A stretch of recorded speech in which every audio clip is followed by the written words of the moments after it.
A las 02:47 hora local, esta lancha patrullera rusa rastrea algo imposible en su radar. Drones ucranianos se dirigían directamente al espacio aéreo más protegido de Crimea. Lo que sucedió a continuación expondría una falla fatal en todo el sistema de defensa ruso. De repente, la pantalla del operador del dron se iluminó. 5 misiles surcaron la oscuridad. 30 millones de rublos en armamento de precisión, disparados con desesperación. Pero estos no eran los objetivos para los que Rusia se había entrenado. Al disiparse el humo, Ross vio algo inexistente. El dron seguía volando, completamente intacto, ahora dentro del espacio aéreo de Crimea. Estos drones FPV tenían un objetivo: destruir las defensas rusas que rodeaban el monte Apetri. Pero primero, tenían que sobrevivir a algo que nadie creía posible. En la playa, un sistema de defensa aérea ruso Pantsir S-1 giraba su antena de radar frenéticamente. No se trataba de chatarra soviética. Era su principal arma de defensa puntual, diseñada para destruir misiles de crucero y proteger importantes emplazamientos rusos. Acababa de quemar misiles por valor de 30 millones de rublos, sin impactar un dron que costaba menos que un iPhone. Mientras los drones continuaban, el monte Apetri llenó la pantalla térmica, con esas distintivas cúpulas que coronaban su cima como pelotas de golf gigantes. El Panzer disparó de nuevo, esta vez cambiando a sus cañones de 30 milímetros. Las trazadoras dibujaron patrones de luz en la oscuridad, hermosos y completamente útiles. Las balas ni siquiera se acercaban. El operador ruso tenía un problema que no entendía. El dron ucraniano volaba perpendicular al haz del radar a exactamente 50 metros de altitud, lo que creaba lo que se llama muesca Doppler. Esto se debe a que los radares no solo ven objetos, miden la velocidad a la que algo se acerca o se aleja de ellos. Esa velocidad se llama velocidad radial. Si un dron vuela lateralmente a través del haz del radar, en lugar de acercarse o alejarse del radar, su velocidad radial cae casi a cero. Para el ordenador del radar, un objetivo con velocidad radial cero parece interferencias terrestres estacionarias. Por lo tanto, el sistema las filtra para evitar rastrear estos objetivos falsos. Peor aún, las ondas de radar que rebotaban en el mar creaban imágenes fantasma bajo cada dron. La computadora de rastreo intentaba promediar el objetivo real con su reflejo, enviando misiles al vacío entre ellos. Esas espoletas de proximidad necesitaban algo del tamaño de la puerta de un coche para activar medio metro cuadrado de retorno de radar. Estos drones devolvían la centésima parte de eso. Los misiles, literalmente, no los reconocían como objetivos válidos. Mientras el operador del Panzer averiguaba por qué su sistema era ahora un pisapapeles caro, aparecieron más drones en la señal térmica, convergiendo desde diferentes vectores como un enjambre de avispas mecánicas. El Panzer los había detectado a 2 kilómetros, pero sus misiles necesitaban 1,5 kilómetros solo para armar sus ojivas. A una velocidad de cierre de 40 metros por segundo, eso significaba 12 segundos desde la primera detección hasta verlos pasar volando. 12 segundos para atacar objetivos que su sistema no estaba diseñado para detectar. La comunicación por radio explotó en las frecuencias rusas. Los controladores exigían apoyo de cazas. El operador del Pantsir informaba de múltiples contactos que no podían atacar. Alguien gritaba sobre misiles que no rastreaban. Estos no eran los Tomahawks para los que se habían entrenado. Eran juguetes que se movían a toda velocidad. Y de alguna manera eso los hizo invisibles. A las 250 horas, el dron líder ajustó ligeramente su rumbo, alineándose con la primera estructura de la cúpula. Dentro de esas plataformas protectoras se encontraban radares que valían cientos de millones. Equipos capaces de rastrear misiles balísticos en el espacio, supuestamente detectar cazas furtivos y proporcionar alerta temprana para toda la región del Mar Negro. La construcción de las propias cúpulas costó millones, diseñadas para resistir bombas de 1000 libras lanzadas desde 9000 metros. Nadie había considerado lo que sucedería cuando el ataque viniera de la electrónica de consumo. Volando a la altura de las copas de los árboles detrás del dron líder, otros se acercaban a sus objetivos asignados. El operador del Panzer solo podía mirar su pantalla e informar de su fracaso. La respuesta de su comandante fue inmediata y desesperada. ¡Desplieguen cazas ahora! Justo cuando el Panzer se rendía, un caza Su-30 se lanzó en picado en la oscuridad previa al amanecer. Esta era la respuesta rusa al F-15, recién salido de la línea de producción, equipado con vectorización de empuje y un radar que supuestamente podía rastrear pelotas de golf desde el espacio. Pero pronto demostrarían que no podían ver algo justo delante. El radar de barras del piloto, El radar principal de la aeronave para el seguimiento de objetivos y la guía de armas mostraba algo sin sentido. Los contactos aparecían y desaparecían como luciérnagas, allí para un barrido, luego desaparecían para el siguiente. El sistema necesitaba 5 retornos de radar consecutivos para confirmar la realidad de un objetivo. Pero estos drones seguían descendiendo por debajo del umbral de ruido. Después de 2 o 3, el umbral de ruido es el nivel de referencia del ruido de radio de fondo que un radar o receptor capta naturalmente. Y cuando la señal de un dron cae por debajo de ese nivel, se vuelve prácticamente invisible porque el radar no puede distinguirlo de la estática de fondo. Esto hace que la computadora se reinicie una y otra vez, sin obtener datos suficientes para establecer lo que los pilotos llamaban un archivo de seguimiento. Frustrado porque su radar no podía mantener la sincronización, disparó un misil de todos modos. El R-73 se desprendió del motor del ala al encenderse, acelerando a Mach 2,5 en segundos. 20 millones de rublos en ingeniería de precisión diseñados para perseguir cazas, a reacción en cualquier maniobra. La cámara térmica del dron lo captó todo. El misil se dirigía hacia el dron. El buscador escaneaba la cabeza, acercándose, y luego desviándose como si hubiera recordado algo más importante en otra parte. El problema era la temperatura. El R-73 buscaba motores a reacción a 1000 grados, señales de calor que podía detectar a 30 kilómetros de distancia. Estos motores eléctricos de drones funcionaban a unos 50 grados Celsius, apenas más calientes que una computadora portátil. El buscador infrarrojo no pudo verlos hasta que se acercó a 500 metros, y para entonces se movía demasiado rápido para corregir el rumbo. Pero antes de que los drones pudieran reaccionar, el piloto disparó un segundo misil. Al pasar tan cerca, la explosión sacudió la cámara del dron, sin impacto. Incluso alcanzando 40 GS a Mach 2.5, el radio de giro del misil seguía siendo de 600 metros. Cuando se ataca a 2 kilómetros y el objetivo se desvía aleatoriamente cada 2 segundos, simplemente no hay suficiente espacio para maniobrar. A la física simplemente no le importa lo avanzadas que sean tus armas. Cada vez más desesperado, el piloto disparó un tercer misil, luego un cuarto. El piloto acababa de quemar 80 millones de rublos en municiones sin obtener ningún resultado. Pero tenía una cosa más que podía intentar. El arma que ven aquí se llama GSH-30, y a las 0252 horas abrió fuego, disparando munición de 30 meters a 1500 por minuto. Pero ninguno de los disparos estaba conectando. Esto se debe a que la computadora de control de fuego calculó ángulos de avance perfectos basándose en una predicción lineal. Suponiendo que el objetivo seguiría volando recto, cada 2 segundos, estos drones se movían aleatoriamente a la izquierda o la derecha. Solo 2 o 3 metros, apenas perceptible.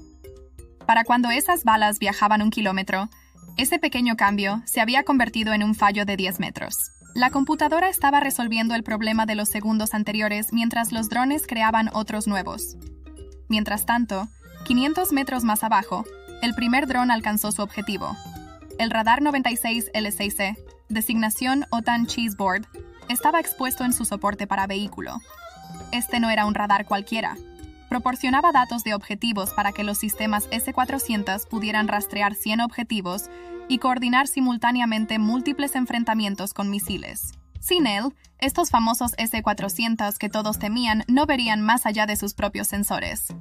A las 254 horas, la carga hueca del dron detonó contra el conjunto de antenas. El cobre fundido, moviéndose a 8 km por segundo, atravesó la delicada electrónica, creando rutas eléctricas entre circuitos que nunca deberían conectarse.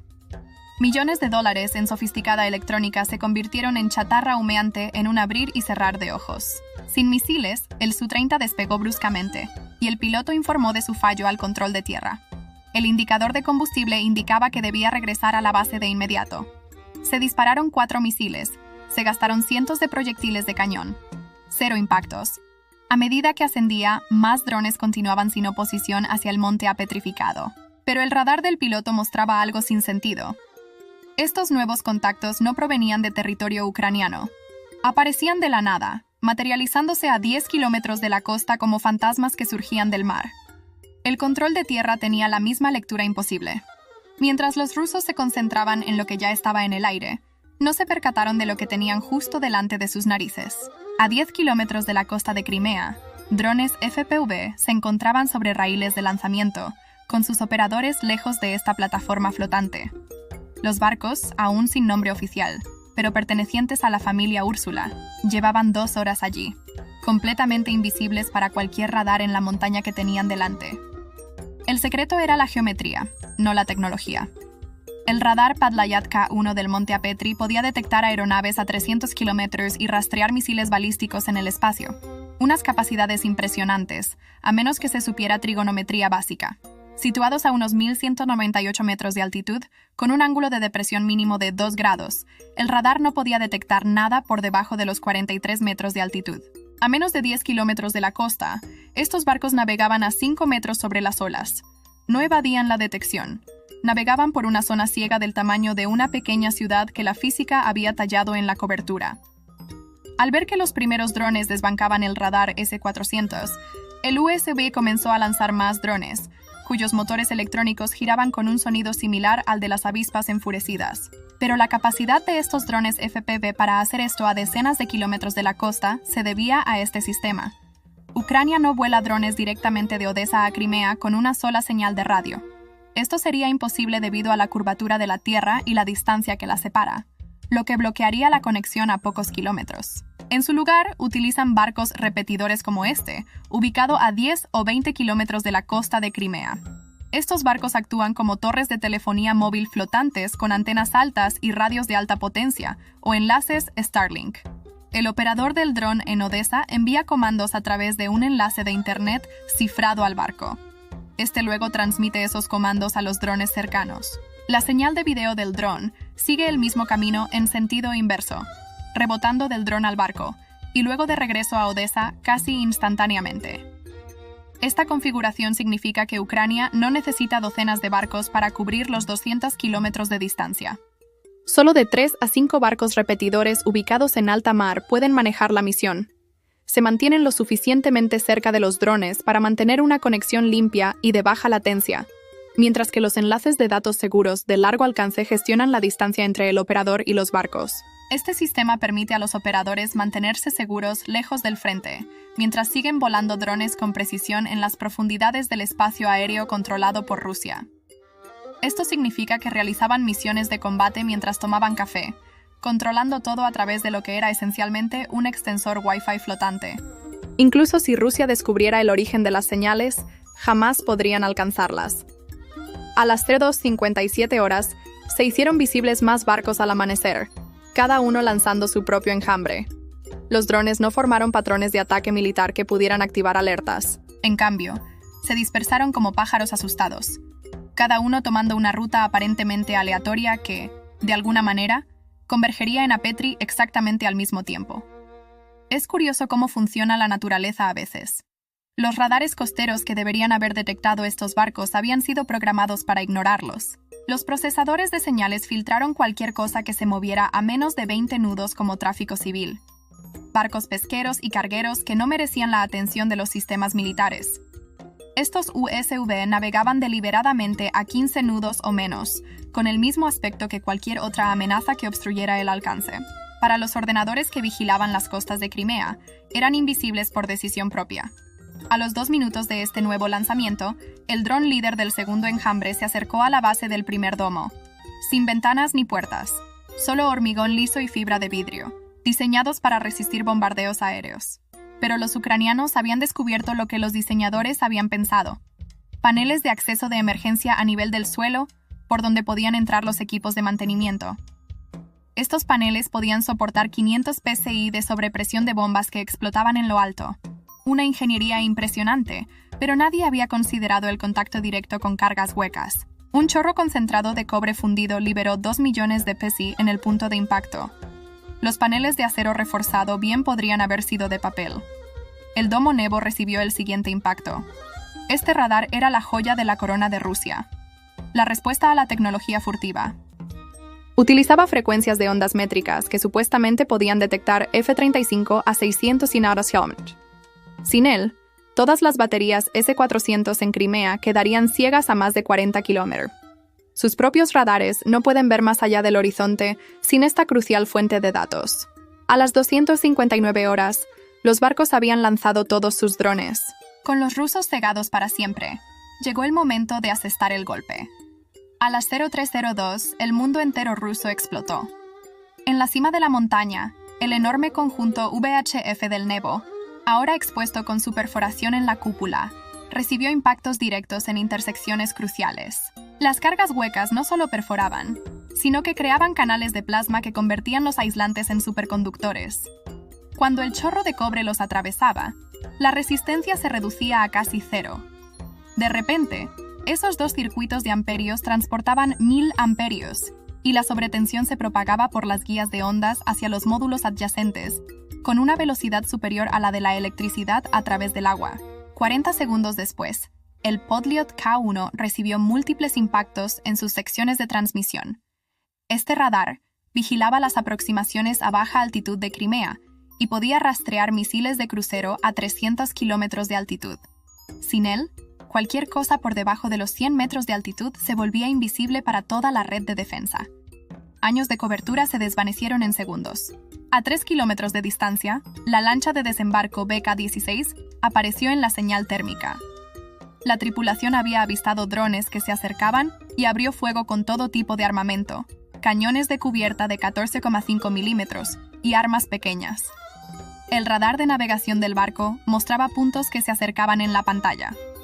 Pero los radares de navegación no calculan soluciones de fuego. Disparaban a las sombras y a la esperanza. El dron asignado al BK-16 ignoró por completo el fuego defensivo. No se trataba de armas inteligentes que pudieran interferirse o manipularse.